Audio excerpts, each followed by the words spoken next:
Hello sir, madam, ஒரு விஷயம் கவனிச்சிருக்கீங்களா? மரண வீட்டுக்கு போயிட்டு வந்ததும் வீட்டுக்குள்ள போறதுக்கு முன்னாடி முதல்ல காலை கழுவிட்டு வான்னு சொல்லுவாங்க. இது ஒரு சும்மா பழக்கமா இல்ல அதுக்குள்ள பெரிய ரீசன் இருக்கா? நம்ம ஊர்ல இத சூட்சுமம், தீய ஆற்றல்னு சொல்லுவாங்க.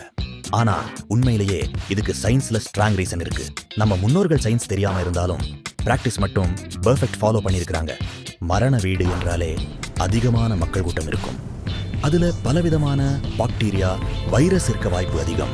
பர்டிகுலர்லி உடம்பு பலவீனமா இருக்கும் சூழல், இன்ஃபெக்ஷன் ஸ்ப்ரெட் ஆக சான்ஸ் அதிகம். நம்ம கால்ல தான் டஸ்ட், ஜெர்ம்ஸ் அதிகமா அட்டாச் ஆகும். நம்ம நடக்கிற இடம் எல்லாமே மைக்ரோப்ஸ் நிறைந்தது. ஷூஸ் போட்டாலும் கூட கீழ்ப்பகுதி தான் அதிக கண்டாமினேஷன் இருக்கும். காலை கழுவுறது ஒரு சாதாரண ஆக்ஷன் மாதிரி தோணலாம். ஆனா ஃப்ளோவிங் வாட்டர் யூஸ் பண்ணும்போது 80% வரை ஜெர்ம்ஸ் ரிமூவ் ஆகுது. இதுவே இன்ஃபெக்ஷன் செயின் பிரேக் பண்ணும் முக்கிய ஸ்டெப். நம்ம இந்தியால மட்டும் இல்ல, ஜப்பான், கொரியா மாதிரி நாட்கள்ல கூட வீட்டுக்குள்ள போறதுக்கு முன்னாடி கிளீன்லினஸ் ஸ்ட்ரிக்ட் ஃபாலோ பண்ணுவாங்க. இன்னொரு விஷயம் கவனிச்சிருக்கீங்களா?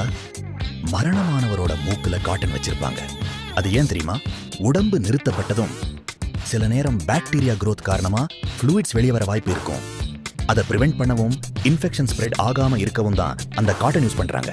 இதெல்லாம் பியூர் ஹைஜீன் ரீசன் தான்.